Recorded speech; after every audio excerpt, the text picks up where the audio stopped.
Good morning. Welcome to the RAS Project, a conversation about life, entrepreneurship, personal development, family tech, and marketing. My name is Ivan Temokov, and I'm your host. And this is where you will get 100% real, raw, and unfiltered life-changing advice to help you level up in every aspect of your life and business. Ladies and gentlemen, welcome to Monday. I have an amazing episode lined up, and we're going to get right into it. But first and foremost, I want to introduce my amazing co-host, Courtney. Good morning, Courtney. How are you? I'm well, thanks. How are you doing? I'm doing good. I'm excited. It's Monday. Let's rock. Let's make some shit happen. I got some coffee, luckily, so maybe that's why I feel invigorated. But how was your weekend? Did you do anything fun? Did I do anything fun?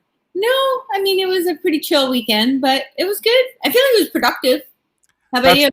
That's good. Well, you know, I traveled with family to see more family, but to me, I live the laptop life. You know, I live on my laptop. I carry my laptop everywhere. So, but that's a good thing because I'm passionate about what I do. And so this morning, we've got an amazing guest who is joining us by the name of Rick Ornelas. And let's see if we can bring him. Good morning, Rick. How are you? Good morning, Ivan. Good morning, Courtney. I'm doing amazing. How about you two? We're doing good. We're doing good. Well, before we dive into the conversation, I want to introduce Rick real quick. He's a positive change expert, author, and ultimate success coach. Last year in the middle of the chaos, when he was laid off and very desperate, he changed his whole life and career. This called him to writing his book, 12 Hours of Heaven, Lessons for a Better World, in under 3 months. Wow, that's amazing. And create an online community called I Spark Change for those living a dream and making the world a better place. Since the creation, he has grown by over 800%, proving that we are all hungry for change and new beginnings. And one thing I want to mention, we'll talk about this in a little bit, is that Rick said that he cheated death at least once. We're going to dive into that. But first, Rick, let's go back to your early childhood. Tell us a little bit about who you are and how did you get into what you were doing leading up to 2020? Yeah, so thanks for the question, Ivan. So I grew up in Southern California as kind of your typical Southern California kid, but you know, some differences for me was that I grew up with 4 older sisters. So I was the youngest of four older sisters. We were all only about a year apart. And my parents were Hispanic and very traditional. My father was much older. And so we had a very, very structured life, very disciplined, went to Catholic school and were raised, you know, super disciplined and super focused, which, you know, you kind of fast forward to now is what those laid the foundations for who I am. But, you know, I was like most kids. I mean, very involved in sports, very involved in lots of things. But, you know, I think a big part of my early development was having that really close family relationship like a lot of us have. And, you know, it was so strong, based in faith and based in family and, you know, kind of you do everything for your family no matter what. You know, it's not like we were the mafia or anything, but it was that we would do, and, you know, you do anything to support your family. And, you know, that's what I've always lived by. That's awesome. That's awesome. So, you know, growing up in a very diverse family, also, obviously, you learned a lot of things, right? And I think those values really carried on to, you know, into 2020, which, you know, we'll get into in just a second. But so what were some of the things that you focused on in terms of, you know, career and work, and what really drew you, you know, that prior to 2020, because 2020 was a you know, game-changing year for you, but I know you mentioned being laid off also, like you kind of had this sort of an epiphany, right? So like what led up to all of that? Were you thinking about making a change in your career, in your life, or was 2020 just like an eye opener for you? Yeah, so I mean, like you said, I'll get to the 2020, but it was a big eye opener for me. I mean, Hmm. coming out of school, I graduated with a degree in marketing and communications, and I went to USC in California, and coming out of school, you're like, oh, you kind of have those dreams like, oh, I'm gonna make millions of dollars and I'm just gonna be rich, right? And that was, I remember, having the silly goal of when I was graduating, I'm like, oh, I'm going to be a millionaire by 25 and a billionaire by 30, and this is going to be my life. And then you meet someone you love and you start raising a family, and you kind of take work that you can get. And I was in sales. I was in the medical field and doing Hmm. sales and corporate training and development, and so the beautiful part of that is that I learned a lot, right? I got a ton of corporate training from Fortune 500 companies, where they put you through these courses and you learn leadership, or you learn communication, or you learn how to how to teach others. And so I learned all those things, but I never quite really put it all together. I just I was like most people. Earlier you and I were Yeah. talking about how people, they don't really want to change. People just kind of go day to day, just kind of, you're okay, right? Oh, I'm okay. My kids Right. eat. I pay my mortgage. I'm happy. Life is fine. I don't really need to do anything too crazy, earth shattering, because I'm comfortable, right? You kind of live in that little comfortability level, which is where Right. your average person lives, and that's where I lived for 20 years. That's where I lived for the big chunk of my life, and it's not a bad place necessarily. I mean, like I said, I have great kids. I have three daughters, of Hmm. my own now, and I've been married 25 years this year, and we're very happy. But it's just kind of like, just kind of like living right there, and Yeah. that's where I lived until last year. Well, it's so ironic you mentioned this, is because well, Courtney and I are both entrepreneurs, obviously, and have been for quite a while. But as you were talking, I think a lot of Americans kind of fall into that comfort zone, and they think, as long as I pay my mortgage, as long as I can put food on the table, as long as I have a job, right, then I'm good. Things are good. I'm comfortable, right? But in the reality of things is your intuition and your soul is probably telling you that you want more out of life, but you don't exactly know how to come about it. In fact, I think some people actually spend a lifetime trying to figure out exactly what it is that they want. I mean, they do, but they don't. They do, but it's just you have to go through the execution aspect of that. You got to figure out how do I go from A to Z on this, right? So how do I get more? Okay, so like I'm just working, I'm making money, I'm paying my mortgage, but that's not enough. How do I have more freedom, right? And I think a Mhm. lot of people want freedom, honestly. Especially, let's face it, 2020 was a terrible year all around. It was good, and it was bad. I mean, but it depends on how you look at it. But in the reality of things, it was an eye opener for a lot of people. For a lot of people to say that, hey, wake the hell up. Like, hey, you need more. You've always wanted more. This is your time to do more. And I think even prior to that, so when you were talking about that, you said you were comfortable, but you always wanted to do more. Was really 2020 the year that just kind of, broke the ice for you? So it's interesting. 2020 was the last straw. 2020 was the final straw, but Yeah. it wasn't what put that first crack, right, in the ice. To Hmm. use your analogy. So that actually came. So you mentioned that near death experience. That was the first crack. Now you would think that for most people, like, that would be the final straw, right? That's going to be the wake Right. up call. You're like, wake the fuck up. You need to start living your life the way you're supposed to, right? It wasn't.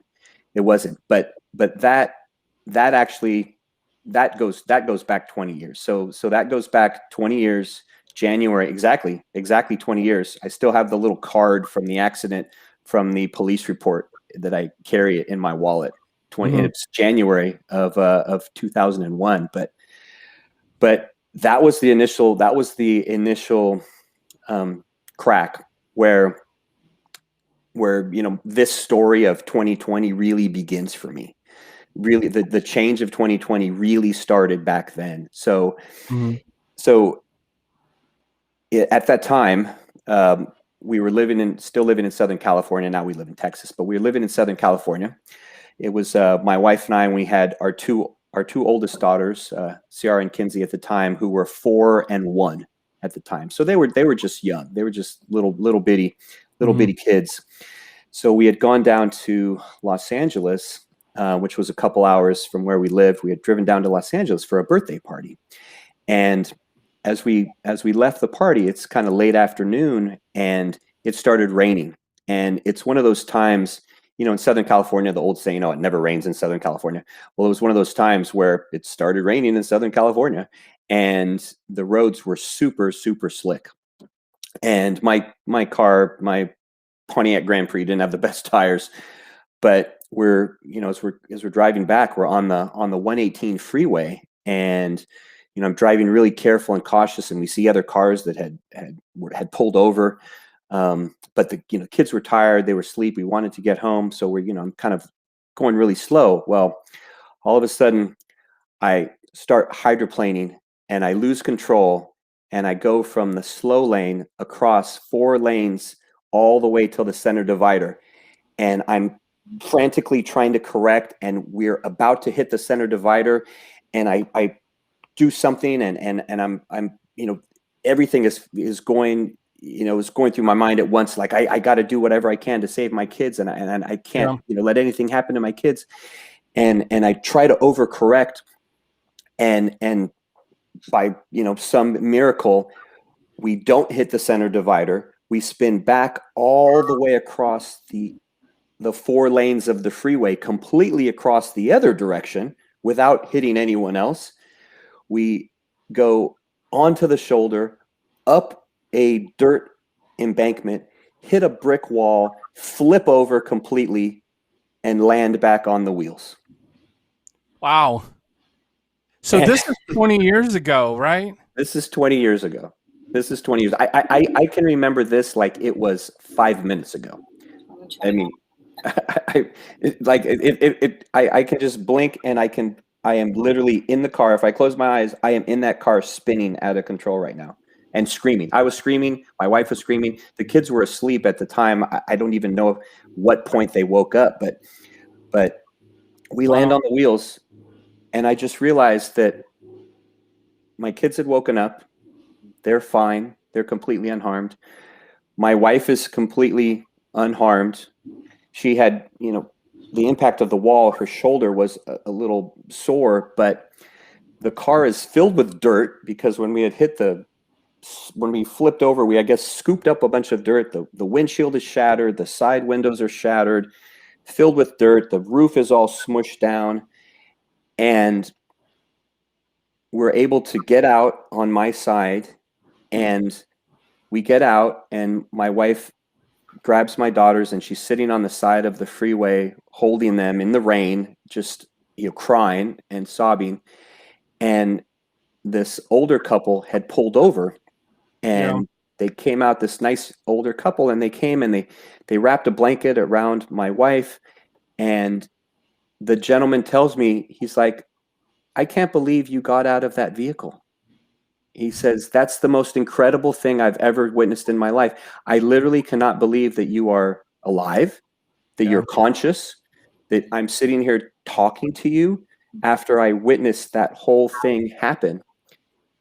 And the paramedics came, and the car was totaled, undrivable, and they towed it off, and kids were checked out, and they're not a scratch. And when I went to pick up, I had to, we had all our stuff from traveling in the car. And so the next morning I go down to the impound place to get our things out of the car. And the car is sitting on a flatbed right out front. And I walk inside, and I say to the guy, I'm like, "Yeah, I'm here to pick up my things." He's like, "Which vehicle?" I'm like, "The one on the flatbed." And he's like, "What?" He's like, "Are you picking them up for the owner?" I'm like, "No, that's my car." And he goes, "You should be dead. Like you should be dead or in the hospital." And I was Right. like, no, that's my car, that's Yeah. it. And at that time, my mom, she said, your guardian angel protected you, and your guardian angel watched over you and made sure that you were unharmed in that accident. Yeah. Well, as you were sharing, thank you for sharing that story. And one thing I want to mention is you are 100% in good company. There's a reason you're on this podcast, because Courtney has actually gone through an experience that literally she should be dead, literally. So you're in good company here. You're in the Wow. right place Wow. for a reason. And this is actually in part why we started to do this podcast, is because we are looking to create an impact in the world. We're looking to create change. And so, Rick, as you were sharing this story, I think the lesson from that is that you were meant for something bigger. You were spared for a reason, because you are about to influence the world in some form or fashion. And we are human beings. We all have a part inside of us. And some of us even spend, I think, our entire life figuring out how to make that happen. Because, as you said, the guy, when you went to check out your car, and he's like, dude, you should be dead. It's like, wait, you think I should be? Is it a good thing I'm alive, or is it a bad thing that I'm alive? Like, he was having a hard time comprehending. You want to know why? Is because most people have a hard time comprehending an anomaly, because it's anomaly. It's different, but it's a good anomaly. You were alive. So if I was that guy, I'd be like, dude, you're alive? Giving you a fucking hug, man. Like, you're alive. You survived this. Like, Yeah. but that's what people don't fathom, Rick. It's so hard to fathom those exceptional things, So I think that experience, the fact that you remember it so vividly, 20 years now, and I think you'll remember it for the rest of your life. But there's a reason you remember that. You remember it because it was meant to be a purpose, I think, in a way. Because when you remember it, you realize, you know what? There's so many things you probably have taken for granted in the 20 years. And when you remember that, you're like, whoa, like, I could have been dead, but I'm here. I get to see my wife. I get to see my kids. I get to wake up, because some people won't even wake up. Some people did not wake up today. I guarantee you that. Some people won't wake up tomorrow. And that's just it. I think as human beings, we take those little things that are so important, that are priceless, for granted.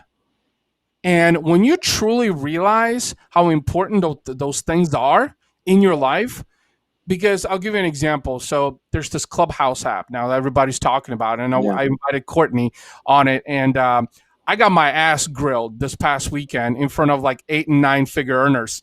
I got to tell you about this, Courtney, because this was hilarious, literally. But I took it with a grain of salt. Like, I got grilled, literally, but it was about a business pitch, which I already knew that it needed work. I mean, I got up on stage in a room of 1,500 people and 8 and 9 figure earners, the likes of like Grant Cardone and like billionaires, up there, grilled my ass. But I knew that I could take the constructive criticism, and I was so thick-skinned.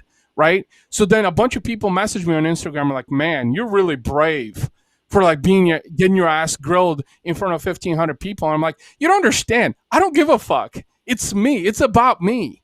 And so when you were sharing your story, I think it's a realization into, Rick, you've got potential. Go and do something with it. Go and impact the world. Go and change the world. Go infuse positivity. And that's what I think led you into writing your book in 2020, because it was in part, I think, the 20 years of experience, everything that's been brewing up, and finally we're like, I just need to put it out there. And that was kind of like the turning point. I mean, and I'd love to hear more about the book. So the name of the book is 12 Hours of Heaven, Lessons for a Better World. Give us a little bit about the book. Tell us a little bit about the book. Yeah, so the idea for the book actually came right after the accident. So again, it took 20 years to write the darn thing, but the idea for the book came after the accident, because my mother was so strong in her belief about the guardian angel, right? And, oh, your guardian angel. And she gave me little angel pins to put in the car and put on the girls and all these things. And at the time, I had this idea of a angel that would come down from heaven and would help people. And so back then I said, okay, I'm going to start writing. So I wrote about a page on my laptop, and then I filed it away, and I never did anything with it. And I went back to that comfortability that we talked about earlier, right? I went back to that comfortable place, went about life, enjoying life, just living and doing things. I kept having these wake up calls that kept coming, like, hey, dumbass, you need to do something. My sister, suffered from bipolar, and she committed suicide in 2004. And I, at that time, I was like, all right, maybe you should, you didn't wake up when you had your own accident. Like, how about now? And that forced me into some change. So I did have some change, and it, really improved my family life and my relationship and with my wife. Yeah. And so it led to some change, but not the big change. And then as you fast forward to last year, so I had this idea in my head, right? This idea was in my head, and at the beginning of quarantine, I was laid off from my main source of income. I had some other coaching clients that had decided they wanted to slow down. They wanted to put things on hold. I'm working mostly with small businesses, so they said, yeah, let's put things on hold because we don't know what's going to happen. So my income just went down to nothing, essentially. Went to shit. And so, but I said, you know what? I have all this time on my hands now. We're in quarantine. We're stuck. We have to be home. I need to do something with it. So I wrote a blog article that I wrote. It was a 2-part blog, and it was entitled how to use the opportunity how to use the COVID quarantine as an opportunity. And I said, you need to use the opportunity to practice gratitude and to be kind to others, and to do something that you've never done before. Right. And I wrote that article, I don't know, like in February or March. And then it took, as slow as I've been to react to, my own advice, like a lot of people, great at giving advice, but taking it myself, just not listening. So it took about a month or so. And then I realized, I'm like, hey, idiot, why don't you write that book that you wanted to write for 20 years, right? You have time. You're home. You're not doing anything, right? There's only so much Netflix to watch or whatever. We had already remodeled the backyard, and I, worked my ass off doing that. And I was like, all right, I already did everything my wife wanted. So I was like, write the book. So I started writing the story. I started writing the story of 12 Hours of Heaven, and the book is it's about an angel that is sent down from heaven on this mission to help, and he doesn't really know that what he's going down for. He knows that God wants him to go down and go down to earth, but he doesn't really know, and he finds himself trapped in an elevator with 10 people, 10 totally different people. And they're trapped in the elevator for 12 hours, hence the title. And during that 12 hours, he's able to help each one of them through the biggest challenge that they have in their life. And he's able to teach them each a lesson, and a lesson that they can go forward with from their life. So he teaches them, he teaches one to practice stillness, and he teaches another one to have gratitude, and one to have faith, and one to forgive, and one to love, and one to serve, and one to give. And in writing the story, I wrote the story because God had put that in my head, like I said, 20 years ago after that accident, and I just didn't do anything like I was supposed to. But I wrote it because of all the shit that was happening in the world at the time as well. It was that I wanted to inspire others and motivate others that, what, you don't have to live in that comfortable place where you're not happy. You don't have to live in that place where you don't have to accept all the atrocities that were happening last year, right? You don't have to accept racism, or you don't have to accept hatred, or you don't have to accept negativity, or whatever it is, right? That there is a better world out there, right? Hence the title, Lessons for Better. There is a better world, and you just have to, as I said earlier, you just have to get off your ass and do something about it. And that was, that was the whole motivation, for myself in writing the book last year. Yeah. I want Courtney to jump in on the psychological aspect of this, but before she does, I wanted to mention something that I think is important to outline. I think the accident 20 years ago was your wake-up call. But you even said to yourself, and you actually kind of read my mind, believe it or not, on this, because that's the thought I'm about to share, is that you were reactive to it. In other words, is you waited 20 years to react on it, basically. So you were delayed in your reaction, I should say. When that accident was your wake-up call. I think it was. It was your wake-up call to say that you're meant to do something, go and figure it out. But that's the thing, and this is where, Courtney, I want you to jump in from a psychological standpoint, because Courtney has superior psychology when it comes to these kinds of things. Would love for you to elaborate on that thought, because why does it take so long for us to respond? So I have a lot of thoughts. I can't obviously, know what's inside your head and, what it was for you. But I think that, a lot of times these kinds of wake up calls, as you put it, they're a gift, but they're also terrifying. All the reasons that we don't take action, come up for us. So at that time, you had this awareness of not living the life that you want to live, not realizing your full potential. But I think that at the same time, you had the awareness of what could be and what it would take to get there. And I'd love to hear your thoughts on it, but because I can't be inside your head. But my guess is that there was an element of fear. I think a lot of times that, people like to say that people don't take action because they're lazy. And while human beings do have, a lazy quality, there is an inherent laziness in humanity.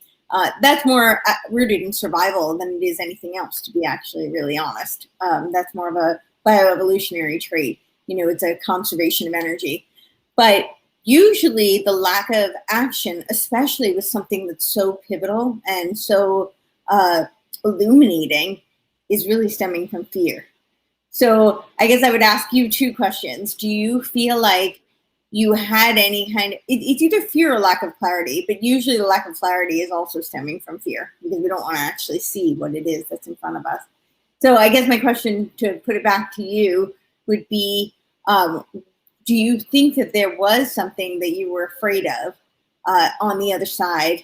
And were there any, when you did start to, it took 20 years, but I don't think it was 20 years and then all of a sudden you took action. I think that there were little increments along the way that kept propelling you. So along the way, or even when you had that big, moment, were there things that, came up for you, and were there roadblocks along the way? So it's going to sound a little freaky, but you're probably inside my head right now. That's why I had her jump in, because that was exactly the point right there. So do share, Rick. Yeah, you're so accurate, Courtney. So I'd say it was 100% fear, and I've been doing a ton of self-reflection since I've written in. I've been, undergoing coaching on my own to help, figure all this out and grow from it. And I think you hit the nail exactly on the head, that it was fear, but not fear in the sense of that I couldn't necessarily do it, but fear in the sense of what happens next. Fear in the sense of the unknown. Okay, so I write this book. So then what happens? And then how does it affect me? And then what do I become? And then what changes come in my life? And then do I get out of my comfortability bubble, right? And so it's that fear. It was the fear of the unknown, I guess, more so for me, because I'm a pretty self-confident person, and I don't think it was not thinking, oh, I don't feel I can do it or anything. Just that fear of the unknown. So I think you're right there, and then you're also correct in the second part with regards to the incremental steps. So over the past, for all of my life, basically, I've been a lifelong learner. I've been someone that has tried to, big on self-development and improving myself, but I would always limit myself. I would always have that kind of upper ceiling, limiting myself and not letting myself break through, and saying, okay, well, you can have success, but you can only have success to here. You can't have success, sky's the limit. You can only have success to here. And I've had successful career. I mean, I've made a good living. We've Right. provided for my kids and all that stuff. But I think that's been the biggest thing is, it comes from that fear, as you said, and that fear has led to limiting beliefs that have precluded me from taking action sooner than I was forced to. One thing I wanted to jump in real quick, Rick, as you were mentioning, and Courtney, I know you were going to nail this. That's why I wanted you to ask this question, because I knew it was the fear and the fear of unknown, but you just put it in such phenomenal perspective. So thank you for that. I want to give a perfect example. So I'm a mediocre golfer. I've been golfing for about 4 years, right? And so here's a perfect example is I think in what you were saying, Rick, is that we as human beings have seek instant gratification, have expectations. So when I get my club and I'm on the tee and I'm getting ready to swing, I'm like, all right, Ivan, you're gonna hit it 250 yards, right? And I'm like, okay, I hit it, but it's like, no, Ivan, you're really not gonna hit it 250 yards. Limiting beliefs, right? Now, here's one or two things that happen, and this is literally in life. Literally, this is a perfect example in life. Is this that 99% of the time, when I say to myself in my mind, Ivan, just hit the fucking ball. Just stop thinking, stop overthinking, take your time. And I love golf because it's a game of patience, really. And it's taught me a lot about that. When I'm patient with it, I hit it straight down the fairway, 225 yards with a driver.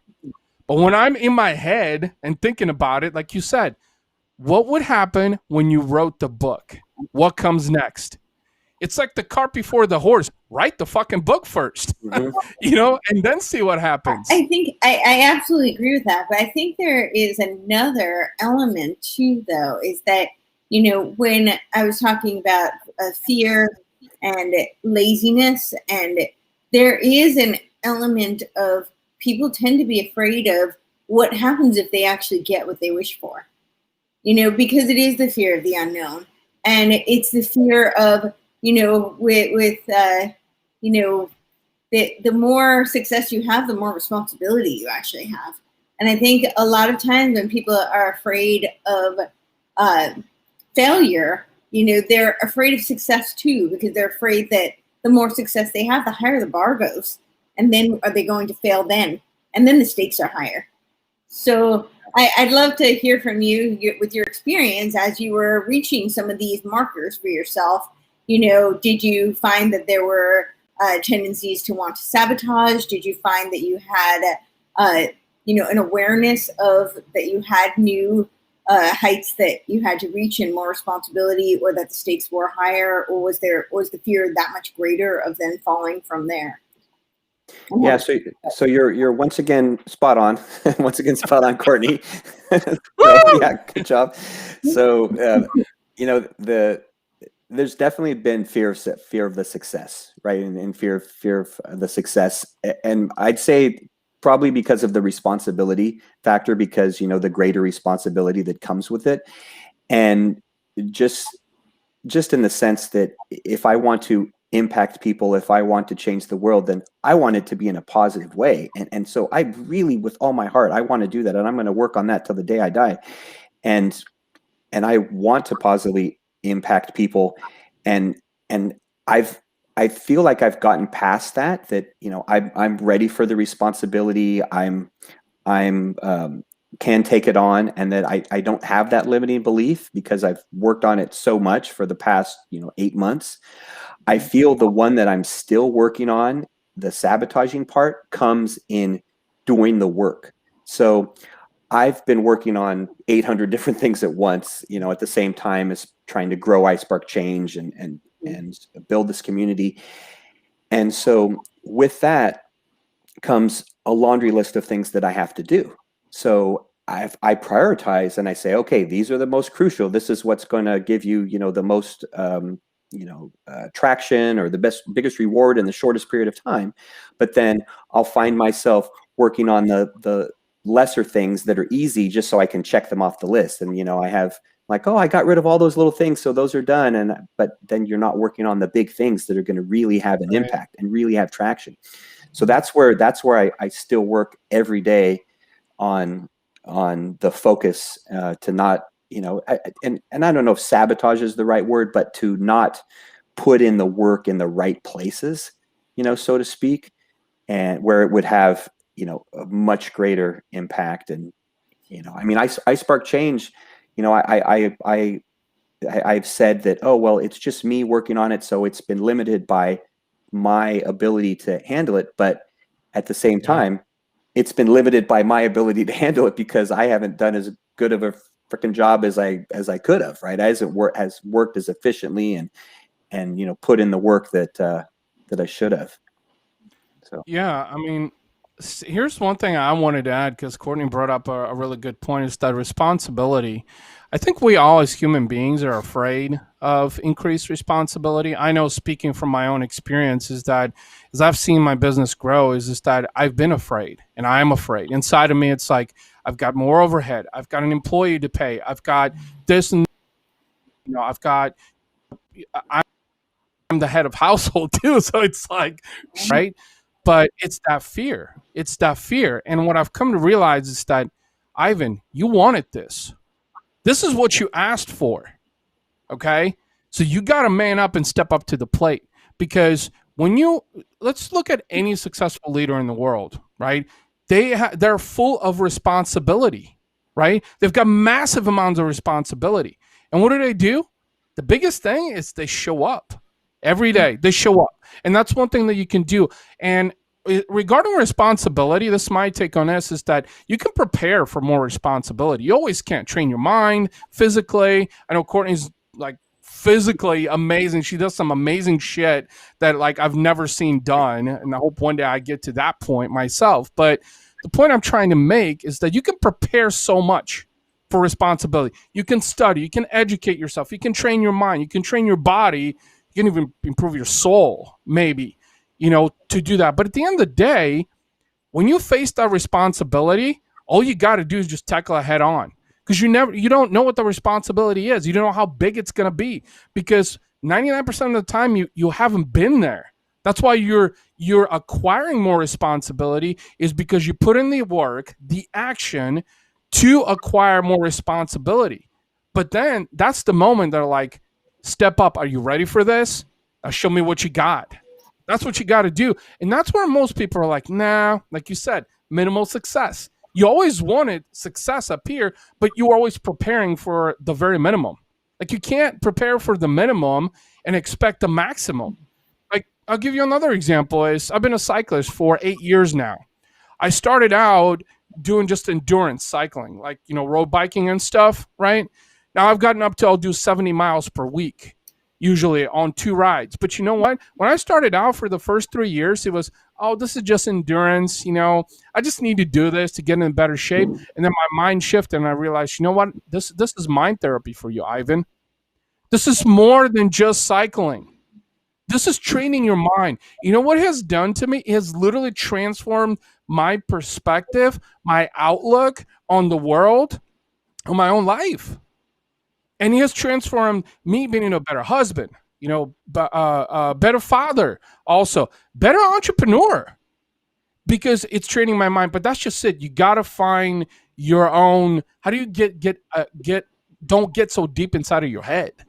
Because I think that's what most people do. They get so deep that they forget to even react, you know, and then they settle for the very, very bare minimum. So I think, as Courtney pointed out too, you know, it's that fear, but I think you're slowly overcoming that fear. And you just need to be more eager about overcoming that fear. But we all struggle with this. We're all human beings. That's the reality of it. But the difference is what do you do to change? How do you go about it? And how soon do you do it? Because you said it feels like it's been 20 years to write this book, right? Mm-hmm. But you know what? It's always better late than never. It's that simple. You know, and now last year was the time you did it. Now, what's the next step for you, right? Where do you go from here, right? And I think that's the challenge at hand. So where do you go from here, Rick? That's my question to you. Yeah, so I think what's been a big thing for me, in terms of where I go and motivating me to take that next step has been taking my focus off of myself and putting my focus on others. So by focusing on, hey, I want to help others, I want to help them change, I want to help them be better individuals and inspire them and motivate. I don't know if it takes the pressure off me or what it does, but it at least gives me a greater cause, a greater purpose to want to help them. And so I'm doing it for them and those reasons rather than for myself, which I think that was a big mental shift for me that has, in the last 8 months has really had me, working. But the next step is really is growing this iSpark Change community. So iSpark Change, when I was writing the book, one thing I didn't mention is that I started writing in April, and come early June, middle June, I was about halfway. I was writing about 750 or 1,000 words a weekday and just kind of going through the process, right? Just going through the process. Well, I started getting super spiritually connected, and I really felt this spiritual connection, and that I was being given the words and I was just typing them. And I went from writing, that 750 to writing like 2,000 words in a couple hours per day. And I went from being halfway done, and like 3 weeks later, I had finished the book. I went from writing 8 chapters in a few months to writing 8 more chapters and finishing the book in a few weeks. Yep. And when I, completely let go and just said, okay, I'm just going to, let it flow and, come from divine means or wherever. And in that time where I call it like a spiritual awakening for myself, yeah. I started having a flood of ideas, and I had a flood of ideas of dreams and visions and all these crazy ideas of creating this better world. And that's where I had the idea for iSpark Change and this community of putting together not just individuals, but organizations and charities and groups and companies and anyone that wants to commit to positively impacting the world. And so the next step is to continue to spread the word of iSpark Change, continue to grow that community. And what I see it evolving into is, I'm going to rewind for a second. It'll make sense. So you both of you had mentioned that during the 20 years, there were incremental steps or things that had come along the way. So that was Courtney, by the way. I can't take credit for that. Okay. So from 2009 to 2012, I had an idea for a social media platform, and I was working on the social media platform. I had one partner that started working with me, and I was, using freelancers to try to get this social media platform off the ground. And I wasn't resourceful enough, as Tony Robbins says. I didn't make it a priority. I didn't get it going. I didn't get it going. And then the idea I had during the time of writing is that the reason I didn't get it going then is because the time wasn't ready then. But it's ready now, because where humanity is and we're so disconnected and people are so ripe to change and improve the world, is that I want to see iSpark Change evolve into this social media community of those who want to inspire change and that want to spread positive change around the world. And that doesn't exist. There's not a social media platform like it in the world. You look up the top 100 social media platforms in the world, and there isn't such a thing. And that's what I want to create. That's what I want iSpark Change to evolve into. And I put 4 years of work into that before, and I think those 4 years of work can finally, come to realization here in the near future. Yeah. One thing I wanted to mention, I want to go back to, you said something here that's really key, that, believe it or not, a lot of people don't realize, a lot of entrepreneurs, a lot of human beings, you said let go. When you were talking about having these divine thoughts, let go. You let go of those restrictions that you were putting around yourself. That's why you were able to write 2,000 words in 2 hours. And trust me, I used to write long ass fucking blog posts, like right around that magnitude. So I know that you can write 2,000. It is realistic to write 2,000 words in a couple hours. It is. You want to know why? You get immersed into it. You get so into it that like everything, all the externals, you remove all the externals. You're free flowing as like, a rapper with free flow. And on that note, actually, there's something that I discovered, and I think everyone goes through this, that this is so fascinating. Literally has probably taken me, I'm 41 years old. It's probably taken me 41 years old literally to figure out. And that is late at night, right before I'm going to bed, like I'm tired, right? Like your body's shutting down and you need sleep. But a sense of calmness comes over me. There's so much clarity that like my mind is the clearest. You know what I do now is I whip out my Evernote app on my phone and I jot down whatever's going through my head. And when I wake up in the morning, I'm like, holy shit, that's some powerful stuff. Literally, because your mind is so calm. And the reason your mind is so calm is when you're at still. When you're humble. Also, for me, that happens at night. Literally, like late at night, right before I go to bed. I can do it throughout the day, but I have to remove every single distraction around me. My phone, social media, my laptop, and be in a place where I'm just free. But that is exactly what happened to you when you started writing. Now use that, amplify it right there. Amplify it, and you'll be amazed at what you can do. Literally, you're like, holy shit, I had no idea that I could do this. And the last thing I wanted to mention is, you're talking about your purpose, Rick. I think your purpose is really to help people, because that accident 20 years ago taught you exactly that.